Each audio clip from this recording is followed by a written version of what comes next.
পবিত্র কুরআনুল কারীমকে হিফজ করে আজকের এখান থেকে সনদ লাভ করেছে।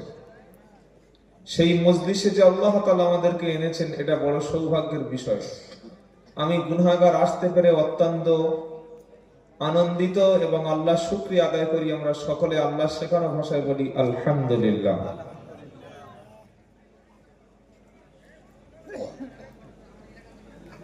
প্যারা নবীর উপরে দরুদ ও সালাম বর্ষিত হোক, সকলে বলি সাল্লাল্লাহু আলাইহি ওয়াসাল্লাম। প্রিয় ভাইরা, কুরআনুল কারীম হলো আমাদের বাঁচার রাস্তা। কোরআন হলো আমাদের জীবনের দলিল। কোরআনকে শুধুমাত্র আমরা তাবিজের কিতাব, ঝাড়ফুঁকের কিতাব, ওয়াজ নসিহতের কিতাব, মরে গেলে 40 দিনের দিন খতম করতে হয় এই কিতাব না ভেবে, এটাকে যদি আমরা তেলাওয়াত করি এবং বুঝে বুঝে পড়ি, এর উপরে আমল করি, সাহাবায়ে কেরাম যেভাবে সম্মানিত হয়েছিলেন সেইভাবে আমরা আল্লাহ তাআলার কাছে সম্মানিত হব। বলুন সুবহানাল্লাহ। আর এটাকে যদি আমরা অপ্রয়োজনীয় কিতাব ভাবি, যে আমার জীবনে কোরআনের কোনো দরকার নাই, আমার জীবনে কোরআন না পড়লেই হবে, কোরআন না ফলো করলে হবে, তাহলে আমাদের সম্মান আবু জাহেলের চাইতে আরো খারাপ হয়ে যাবে। কোন জিরো বোঝেন? জিরো মানে কি? শূন্য। জিরো মানে যার কোনো পরিচয় নাই, শূন্য, যাকে কেউ চেনে না। কোন জিরো যদি কোরআনের কাছে আসে, আল্লাহ তাআলা কোরআনের কাছে আসার জন্য তাকে হিরো বানিয়ে দেবেন। বলুন সুবহানাল্লাহ। আবার কোন হিরো দাদাগিরি করতে করতে যদি কোরআন নিয়ে সামান্য কিছু বলে, কোরআনের সঙ্গে বেয়াদবি করে, ওই হিরোকে মুহূর্তের মধ্যে জিরো বানিয়ে দেবেন কে? আল্লাহ। তিনি পারেন কি পারেন না? ইন্নাল্লাহা আলা কুল্লি শাইইন কাদির। সমস্ত বিষয়ের উপর তিনি ক্ষমতাবান। তো আজকের একটা বিষয়ের উপরে আমরা আলোচনা করব। সে বিষয়টার নাম হলো তাওবা। কি বললাম? তাওবা। আমরা যতক্ষণ কথা শুনবো, আমাদের মন, আমাদের মেধা, আমাদের ধ্যান সবটুকু আমরা, আপনারা আমার দিকে লক্ষ্য করুন, খুব ভালো করে শুনুন। বিষয়টার নাম বলেছি তাওবা। কি নাম বলেছি? তাওবা।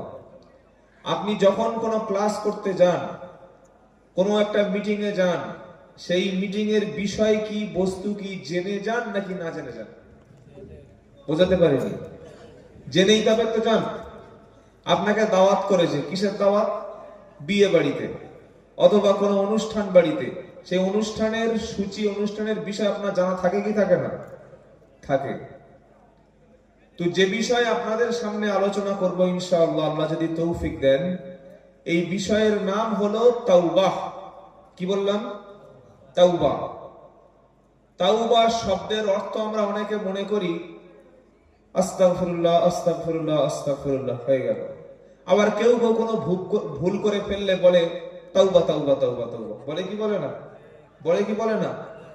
তাওবা শব্দের অর্থ হলো ভুল পথ থেকে অনুতপ্ত, অনুশোচনা করে ফিরে আসা, ইউটার্ন নেওয়া, ব্যাক করা, রিটার্ন হয়ে যাওয়া, সেই রাস্তাকে রিজেক্ট করে দিয়ে ফিরে আসা, সেই রাস্তার পথকে ঘুরিয়ে নেওয়া। আপনি যাবেন বহরমপুর, আপনি বহরমপুর না গিয়ে যদি আপনি এই হিলি সীমান্তের দিকে চলে যান গঙ্গারামপুর থেকে, আপনি নতুন ড্রাইভারকে গাড়িতে চাপিয়েছেন, বললেন বহরমপুর যাবো বা মালদায় যাবো, ও গঙ্গারামপুর গিয়েই এদিকে চলে যাচ্ছে, আপনি কি ফেরাবেন কি ফেরাবেন না? ফেরাবেন কি ফেরাবেন না? আমাদের জীবনটা যাতে জাহান্নামের দিকে না যায়, সেজন্য আল্লাহ তাআলা অসংখ্য নবী এবং রাসূল পাঠিয়েছেন। তার মধ্যে শেষ নবী এবং শেষ রাসূল হলেন মুহাম্মদ মুস্তাফা সাল্লাল্লাহু আলাইহি সাল্লাম। এই তাওবা আলোচনা করার আগে আসুন আমরা কুরআনুল কারীমের একটু ছোট্ট পরিচয় জেনে নিই। আপনারা যখন আপনাদের মেয়ের বিয়ে দেন, ছেলের পরিচয় জানেন নাকি রাস্তায় ছেলে ধরে দিয়ে দেন? জানেন না? ছেলের নাম কি, বাবার নাম কি, বাড়ি কোথায়, পেশা কি, এডুকেশনাল কোয়ালিফিকেশন, শিক্ষাগত যোগ্যতা কি, নামাজ পড়ে কিনা, গাঁজা খায় কিনা, চুরি করে কিনা, তার 2-4টে গার্লফ্রেন্ড আছে কিনা, মাঝে মাঝে বারে যায় কিনা, জানেন না? জানেন না? কথা বলেন, একটু বলুন, জানেন কি জানেন না? জানার চেষ্টা করি। সব দিক থেকে খবর নিয়ে যদি আমরা কনফার্ম হয়ে যাই যে ছেলেটা অনেস্ট, ছেলেটা গরিব, সে গরিব কিন্তু সৎ, এটা জানার পরে আমরা তার সঙ্গে আলোচনায় এগিয়ে যাই। তো আলোচনা শোনার আগে, কোরআনুল কারীম থেকে কথা শোনার আগে, যে কোরআনটা এই 4টে ছেলে সিনার মধ্যে ধারণ করলো, এই কোরআনের পরিচয়টা একটু প্রথমে জেনে নেব। বলি ইনশাআল্লাহ। ইনশাআল্লাহ বলি। কোরআনের প্রথম পরিচয় হলো, কোরআনের সবচাইতে বিশুদ্ধ যে নামটা সবাই চেনে, এক নামে সবাই চেনে, তার নাম হলো কথা বলে না, খাওয়া দাওয়াটা আগে একটু সেরে নিলে ভালো হতো। আচ্ছা, আপনি কি আপনার খেয়ে নেবেন সবাই আগে, না আগে কথা শুনবেন? তো এমন ভাবে আপনাদের আওয়াজ মনে হচ্ছে যেন সত্যি আমার উপরে খুব রেগে আছেন, নাকি এবছর আসাটাই আমার ভুল হয়ে গেছে? কি গো, কোরআনের সবচাইতে প্রসিদ্ধ নাম একটু জোরে বলুন। কোরআন। কি নাম? কোরআন। এই কোরআনে কোরআন নাম এসছে 61 বার। বলুন সুবহানাল্লাহ। 61 বার কোরআনের মধ্যে কোরআন নাম এসছে। কোরআন মানে কি জানেন? কোরআন মানে সবচাইতে বেশি যে কিতাবটা পড়া হয়, বারবার পড়া হয়, বারবার যে কিতাব পড়া হয়, সর্বক্ষণ পড়া হয়, তার নাম হলো কোরআন। পৃথিবীতে এমন একটা সেকেন্ড পাবেন না, এমন একটা মিনিট পাবেন না, এমন একটা ঘন্টা পাবেন না, এমন একটা সপ্তাহ পাবেন না, যে সপ্তাহ, যে মাস, যে মিনিট, যে ঘন্টার মধ্যে কোরআনুল কারীম তেলাওয়াত হয় না।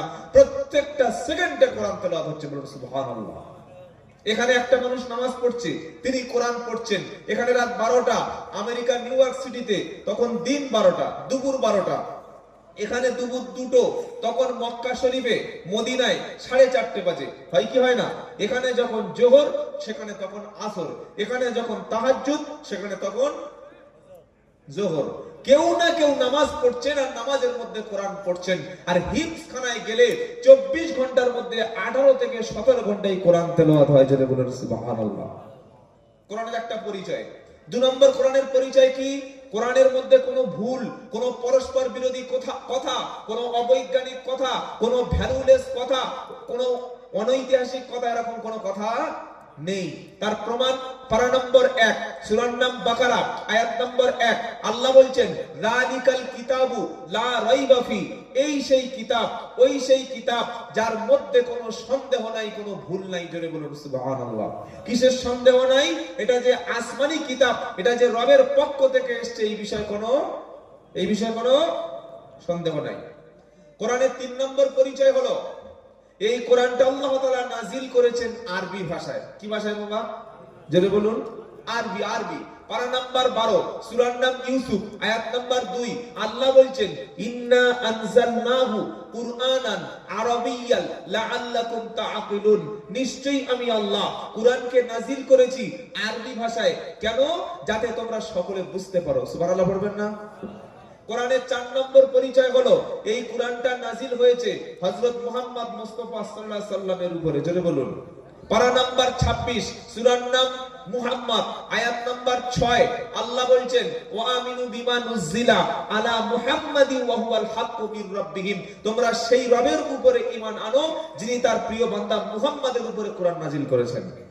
কোরআনের পরের পরিচয় হলো, কোরআনটা আল্লাহ তাআলা নাজিল করেছেন পবিত্র রমজান মাসে। মানে কোরআন এসেছে কোন মাসে বাবা? 2 নম্বর পারা, 8 নম্বর পৃষ্ঠা, 1 নম্বর লাইন, 185 নম্বর আয়াত, সূরার নাম বাকারা। আল্লাহ বলছেন, শাহরু রমাদানাল্লাযী উনজিলা ফীহিল কুরআন, পবিত্র কুরআন আমি নাজিল করেছি পবিত্র মাহে রমজানে, রমজান মাসে। জোরে বলুন সুবহানাল্লাহ। এবার কোরআনের আরেকটা পরিচয় হলো, রমজান মাসেই নাজিল হলো। যে রাতটায় নাজিল হলো, রাতটার নাম ছিল লাইলাতুল ইন্না আনজালনাহু ফি লাইলাতিল কদর ওয়া মা আদরাকা মা লাইলাতুল কদর, লাইলাতুল কদরি খায়রুম মিন আলফি শাহর। এমন একটা গুরুত্বপূর্ণ রাত, যে একটা রাতের গুরুত্ব হলো 1000 মাস অপেক্ষা আরো উত্তম। জোরে বলুন সুবহানাল্লাহ। বলতে মন চায় না? একটা রাতের গুরুত্ব, একটা রাতের মর্যাদা 1000 মাস অপেক্ষা উত্তম। সেই রাতের নাম হলো লাইলাতুল কদর। কোরআনের আরেকটা পরিচয় হলো, এটা যদি কেউ শোনে, পড়া দূরের কথা, যদি কেউ শোনে এবং চুপচাপ থাকে, অ্যাটেনশন দিয়ে গভীর মনোযোগ দিয়ে যদি শোনে, আল্লাহ তাআলা তার উপরে আকাশ থেকে আসমান থেকে রহমত নাজিল করবেন। যদি বলুন পারা নাম্বার 9, পৃষ্ঠা নাম্বার 14, লাইন নাম্বার 12, আয়াত নাম্বার 204, সূরার নাম আরাফ। আল্লাহ বলছেন, ওয়া ইদা কুরিয়াল কুরআন ফাসতামিউ লাহু ওয়া আনসিতু লাআল্লাকুম তুরহামুন। অতঃপর যখন কোরআনুল কারীম তেলাওয়াত হবে, যখন কোরআন তেলাওয়াত হবে, তুমি যদি ধীর স্থির থাকো এবং তোমরা সকলে চুপচাপ ধীর স্থির ভাবে শোনো, আশা করা যায় তোমার উপরে আল্লাহর রহমত নাজিল হবে। সুবহানাল্লাহ বলতে মন চায় না? কোরআনের আর একটা সুন্দর বৈশিষ্ট্য কি, এ কোরআন পড়ার জন্য আপনাকে প্রথমে আউযু বিল্লাহ পড়তে হবে। কি গো, পৃথিবীর কোন বই, পৃথিবীর কোন কিতাব পড়ার জন্য আউযু বিল্লাহ লাগে নাকি? কথা বুঝতে পারেন নাই? পৃথিবীর কোন কিতাব পড়ার জন্য, কোন বই, কোন পুস্তক পড়ার জন্য আউযু বিল্লাহ লাগে না, কিন্তু কোরআন পড়ার জন্য কি লাগবে? আউযু বিল্লাহি মিনাশ শাইতানির রাজিম। ধরুন আজান দিচ্ছেন, আজান বোঝেন? কখন দেয় বাবা? কখন দেয়? দিনে 5 বার।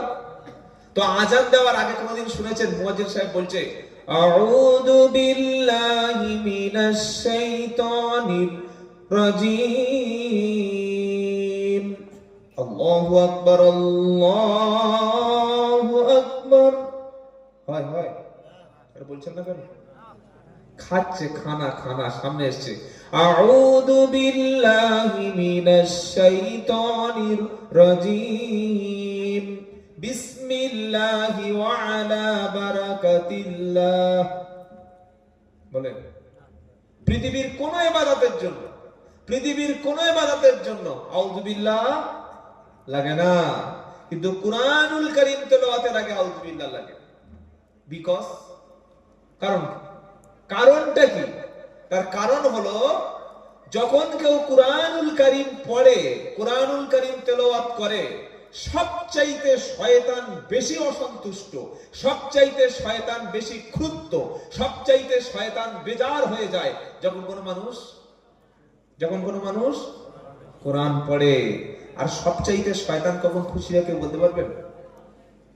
বলতে পারবেন বাবা? ছেড়ে তো দেয়। সবচাইতে শয়তান তখন বেশি খুশি হয় যখন কোনো মানুষ এই কোরআনের সঙ্গে শত্রুতা করে, কোরআনের সঙ্গে শত্রুতা করে। আবু জাহাল, আবু লাহাব, উতবা, সাইবা শত্রুতা করেছিল। উমর ফারুক, উসমান, আলী, তালহা, জুবায়ের মিত্র ছিল, তাই আল্লাহ তাআলা তাদের সম্মান আকাশ পর্যন্ত, আকাশচুম্বী করে দিয়েছেন। সুবহানাল্লাহ।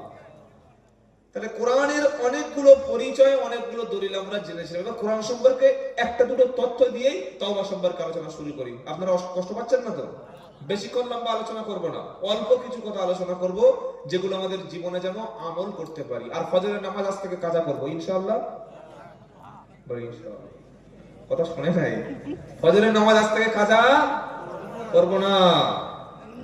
কম শুনবেন বক্তব্য, স্মৃতিতে, মেমোরিতে কথাগুলো রাখার চেষ্টা করবেন, আর সেটা বাস্তব জীবনে আমল করবেন, ইনশাআল্লাহ কামিয়াব। তা না হলে সারা রাত জলসা শুনছে, সারা রাত শুনে শুনে শুনে একদম চোখ নীল হয়ে গেছে, বাড়িতে গিয়ে শুয়েছে তখন 3:10, উঠেছে সকাল 9:10। কি কাজ আছে? শুয়েছে 3:10 আর উঠেছে 9:10। বুঝতে পেরেছেন? তাহলে ফজরটা কোথায় হলো? ফজরের নামাজটা লেপের তলায়, ব্ল্যাঙ্কেটের নিচে। কি বুঝলেন? আমরা আজ থেকে নামাজ ছাড়বো না, বলুন ইনশাআল্লাহ। কোরআনের মধ্যে একটু কিছু তথ্য নিয়ে নেন। পারা আছে 30টি, সূরা আছে 114টি, আয়াত আছে কম বেশি 6666টি, রুকু আছে 540টি, কোরআনের মধ্যে শব্দ আছে 86,430টি, অক্ষর আছে বা লেটার আছে 3,23,760টি। জোরে বলুন সুবহানাল্লাহ। এতগুলো কোরআনের সুন্দর তথ্য আপনাদের সামনে পরিবেশন করলাম। বাবাজিরা, আল্লাহর ভাইরা, এখন এই কোরআনের সবচাইতে বড় কোরআনের বৈশিষ্ট্য কি জানেন? যে কোরআন যত বেশি আপনি শুনবেন, এটা শুনলে আপনার এনার্জি লস হবে না। আপনি যে কোনো গান, যে কোনো কবিতা, যে কোনো গজল, যে কোনো সুর, যে কোনো গদ্য, যে কোনো পদ্য, যে কোনো কবিতা, যে কোনো নাটক, যে কোনো লাভ স্টোরি, যে কোনো বড় এমন একটা গল্প পড়ছেন যেটা শুনে আপনি এক্সাইটেড হয়ে যাচ্ছেন, বারবার বারবার পড়ুন, ওটার মধ্যে আর কোনো ভালো লাগবে? গান গান গান শুনতে মজা আছে না নাই? কথা বলেন, সবার আছে নাকি আর শুধু একজন দুজনের? কি গো, গান অনেকে ইচ্ছা করে করে শোনে। একটা গান 5 বার 10 থেকে 10 বার কিংবা 20 বার শুনলেও আর ভালো লাগে না। গান করে যদি কেউ বিশাল ফেমাস হতো, তাহলে কাঁচা বাদাম এতদিন কোটি টাকার মালিক হয়ে যেত। কি বুঝলেন? ওই একবার চললো, তারপরে আর নয়, পড়ে গেল বাজার থেকে। রানু মন্ডল জানেন তো আপনারা, রানাঘাটের রানু, খুব ভাইরাল হয়েছিল, সে কোথায় গেল? সব শেষ। গান কোনোদিন মানুষ বেশি দিন শোনে না। কিন্তু আপনি নামাজ পড়া শুরু করেছেন 15 বছর বয়সে, আর আপনার বয়স এখন 70+, 70। প্রত্যেক দিন 17 রাকাত ফরজ নামাজে 17 বার সূরা ফাতিহা পড়ছেন অথবা শুনছেন। প্রতিদিন আপনার 12 রাকাত সুন্নাত নামাজে 12 বার কোরআন পড়ছেন অথবা পড়ছেন। প্রতিদিন 3 রাকাত বিতির নামাজে 3 বার করে সূরা ফাতিহা পড়ছেন। আবার নেক্সট ডে, পরের দিন ফজরে ফার্স্ট মর্নিং এ মসজিদে গিয়ে দেখছেন ইমাম সূরা ফাতিহা শুরু করেছে, আলহামদুলিল্লাহি রাব্বিল আলামিন আর-রাহমানির রাহিম মালিকি ইয়াউমিদ্দিন ইয়্যাকা না'বুদু ওয়া ইয়্যাকা নাস্তাঈন ইহদিনাস সিরাতাল মুস্তাকিম সিরাতাল লাযীনা আন'আমতা আলাইহিম গায়রিল মাগদুবি আলাইহিম ওয়ালাদ-দাল্লিন। সকলে বলি আমিন। আচ্ছা, এই সূরা ফাতিহাটা জীবনে হাজার হাজার বার পড়েছি না পড়ি নাই? পড়েছি এবং শুনেছি। প্রত্যেক দিন 17 রাকাত ফরজ নামাজে 17 বার, আর 12 রাকাত সুন্নাত নামাজে এভরিডে 12 বার, আবার 3 বার বিতিরে। এতবার পড়ার পরে পরের দিন ফজরে যখন সূরা ফাতিহা ইমাম পড়ে, তখন কি মনে হয়? খুব একটা ভালো লাগছে না, যদি একটা অন্য সূরা পড়তো, এরকম মনে হয়? মনে হয় 10 বছর পরে পুরাতন হবে? পুরাতন হবে? সারা জীবন কোরআন থাকবে, কোরআন কোনোদিন পুরাতন হবে না। সুবহানাল্লাহ ওয়া বিহামদিহি সুবহানাল্লাহ। আচ্ছা, এবার আরেকটা কথা বলি। আমরা জীবনে অনেক গল্প পড়েছি কি পড়ি নাই? বিভিন্ন সিরিয়াল, বিভিন্ন নাটক দেখেছি না বাবা? কোরআনের মধ্যে সবচাইতে সুন্দর যে গল্প, সুন্দর যে ঘটনা, সুন্দর যে ইতিহাস, আল্লাহ যেটাকে বলেছেন সবচাইতে সুন্দর ইতিহাস, তার নাম কি জানেন? জানা আছে? জানেন না? কোরআনের মধ্যে সবচাইতে সুন্দর স্টোরি, সেই স্টোরিটা হলো হযরত ইউসুফ আলাইহিস সালামের লাইফ স্টোরি। জোরে বলুন সুবহানাল্লাহ। কার লাইফ স্টোরি? ইউসুফ আলাইহিস সালামের, যেটাকে আল্লাহ তাআলা বলেছেন আহসানুল কসাস। জোরে বলুন। আমি কি কবরস্থানে বক্তব্য করছি নাকি জীবিত লোককে বুঝতে পারছি না? জোরে বলুন না সুবহানাল্লাহ। আহসানুল কসাস, সবচাইতে সুন্দর ঘটনার নাম হলো নবী ইউসুফ নবীর ঘটনা। আচ্ছা, ইউসুফ নবীর স্টোরিটা, তার লাইফ স্টোরি, তার জীবনীটা কে কে পড়েছেন বা কে কে শুনেছেন একটু হাত তুলবেন দয়া করে। কত পার্সেন্ট আছে? ওই 0.000.1। কি সবাই না? এবার একটা অনুরোধ করছি, আমি আর 2 বার হাত তোলাবো, 2 বার। কষ্ট কিছু মনে করছেন বাবা? ভাবছেন চাদরের ভিতর থেকে ঠান্ডায় হাতটা বার করি কি করে? কি গো, আর 2 বার। আচ্ছা, বাংলা পড়তে পারেন দেখে, যে কোনো বাংলা বই, বাংলা কবিতা, বাংলা গল্প, বাংলা লেখা পড়তে পারেন এরকম কারা একটু কষ্ট করে হাত তুলবেন দয়া করে। বাংলা পড়তে পারেন খালি। এই বাবা, আপনি বাংলা পড়তে পারেন না? তাহলে হাত তুলছেন না কেন? আমি তো আপনাদের একটা মজার জিনিস দেখাবো। দেখি সবাই দেখি কারা কারা বাংলা পড়তে পারেন। আপনি পারেন না? ঠিক আছে, মাশাআল্লাহ। বললে তবে হাত তুলবে। বিয়ের সময় কবুল বলেছে কিনা সন্দেহ আছে। কি বুঝলেন? আর বিয়ের সময় কবুল বলানোর সময় কি হয় জানেন? ছেলে বলেছে আমি অমুক টাকা এত টাকা দেন, মরে হয়ে গেল, এবার মেয়ের কাছে গেল, অমুকের ছেলে নগদ নগদ নয়, বাকি 3000 টাকা বাকি দেনমোহরে, যে ওর বাদ তোমার সঙ্গে বিয়ের জন্য প্রস্তাব রাখছি, তুমি রাজি আছো? মেয়েটা কি ফার্স্ট চান্সে, মানে প্রথম দফায় কবুল বলে? কবুল বলে? বলে না। ওই মেয়েটার পাশে দেখবেন বসে থাকে ভাবি, আছে না আছে নাই? ভাবিরা বসে থাকে, তখন ভাবিরা বলছে কবুল কবুল। কবুলটা কে বললো? বিয়েটা কার সাথে হয়েছে মনে আছে? হ্যাঁ, কি সর্বনাশ! মেয়েটার কবুল এই ভাবিটা বলে দিল। বিয়েটা কিন্তু ভাবির সঙ্গে হয়ে গেল, যদি নিয়ে তো এরকম হয়ে থাকে, আল্লাহ মাফ করুন। তো কবুল বলার সময় মনে হয় আপনারা মিস করেছিলেন। বাংলা সকলে পড়তে পারেন, আমি হাসানোর জন্য 450 কিলোমিটার কষ্ট করে আসিনি। বাড়ি থেকে বার হয়েছি তখন 11টা, আর এখানে ঢুকেছি তখন প্রায় 9:45। বুঝতে পারছেন কতটা কষ্ট? জোহর, আসর, মাগরিব, তিনটি ওয়াক্ত আমাকে রাস্তায় পড়তে হয়েছে। প্রায় 9 ঘন্টা, 9.5 ঘন্টা রাস্তা, 450 কিলোমিটার রাস্তায় এসেছি। এটা ছেলে খেলা নয়। কোরআনের দাওয়াত নিয়ে কিছু কথা শুনুন এবং আমল করুন। এই যে বাংলা যারা পড়তে পারেন, এবার বলুন তো, বাংলা কুরআনুল মাজিদ, বাংলা কুরআন শরীফ, এটা আমাদের বাজারে পাওয়া যায় কি যায় না? সকলে বলুন। বাজারে না পেতে পারেন, আপনার মোবাইলের মধ্যে প্লে স্টোর বলে একটা অ্যাপস রয়েছে, প্লে স্টোর। ওর মধ্যে আপনি যদি বলেন বাংলা কুরআনুল কারীম, অর্থাৎ আরবি লেখা থাকবে, তার নিচে বাংলা লেখা থাকবে, এটা ডাউনলোড করে নেবেন, অথবা 4 থেকে 500 টাকা দিয়ে একটা বাংলা কুরআনুল কারীম কিনবেন।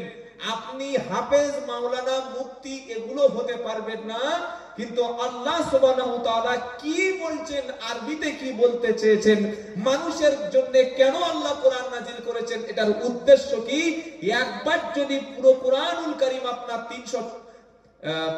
114টা সূরা, 30টি পারা যদি একবার পুরোটা বাংলায় অনুবাদটা পড়ে নেন, ইনশাআল্লাহ ইসলাম সম্পর্কে আপনার সাধারণ একটা নলেজ জন্মে যাবে। জোরে বলুন সুবহানাল্লাহ। এটা পড়বেন ইনশাআল্লাহ, পড়বেন ইনশাআল্লাহ। আমি যুবকদেরকে অনুরোধ করছি, ভাই আপনারা অতিরিক্ত সময় যেগুলো পাবেন, এই কুরআনুল কারীমটা একটু বাংলায় অর্থ সহ বুঝে বুঝে একটু কোরআন পড়বেন, অর্থটা একটু জানার চেষ্টা করবেন। আর একটা কিতাব বলবো, সে বইটার নাম হলো হযরত মুহাম্মদ মুস্তাফা সাল্লামের বায়োগ্রাফি, মুহাম্মদ মুস্তাফা সাল্লাল্লাহু আলাইহি ওয়াসাল্লামের জীবনী। বইটার নাম নোট করুন, বইটার নাম হলো আর রাহিকুল মাখতুম। কি বললাম? আর রাহিকুল মাখতুম। এই বইটা 3 থেকে 400 টাকা নেবে আপনার, 500 টাকা হালি। এই কুরআনুল কারীমের বাংলা অনুবাদ একটা বাড়িতে কিনবেন, আর মুহাম্মদ সাল্লাল্লাহু আলাইহি ওয়াসাল্লামের জীবনী, যে কোনো জীবনী বাড়িতে একটা কিনুন। আপনি না পড়তে পারলেও রাত্রে বেলা কিংবা দুপুরে ঘুমানোর সময় আপনার ছেলে, আপনার মেয়ে ক্লাস 8, 9 পড়ে, আপনার নাতি আছে বাড়িতে, সে বাংলা পড়তে পারে, আপনি যদি বলেন বাবা একটু কোরআনটা পড়ো না দেখি, 1 পৃষ্ঠা শুনি। আপনি সারা জীবন নামাজ পড়েছেন, কি নামাজ পড়েছেন জানেন? সারা জীবন নামাজ পড়েছেন কি? আরাআইতাল্লাযী ইউকাযযিবু বিদ্দীন ফাযালিকাল্লাযী ইয়াদউল ইয়াতীম ওয়া লা ইয়াহুদ্দু আলা তুআমিল মিসকিন ফাওয়াইলুল লিল জোরে, আরো জোরে, ফাওয়াইলুল লিল মুসাল্লিন আল্লাযীনা হুম আন সালাতিহিম সাহুন আল্লাযীনা হুম ইউরাউন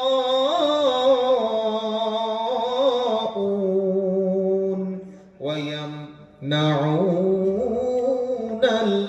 মাউন। এটা আমরা নামাজে শুনেছি না শুনি নাই?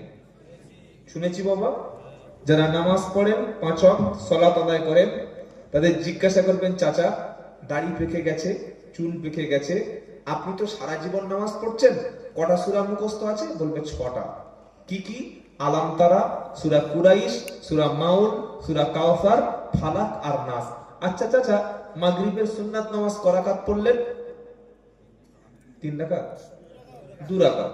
প্রথম রাকাতে সূরা ফাতিহার পরে কি? সূরা মাউন। দ্বিতীয় রাকাতে কাউসার। ঝামেলা চলে গেল। আচ্ছা বাবা, সূরা মাউনটা একটু পড়ুন। ও আরবিতে পড়ে দিল। আচ্ছা এটা কি পড়লেন? এই যে পড়লেন না, এটা কি, এর মধ্যে কি লেখা আছে?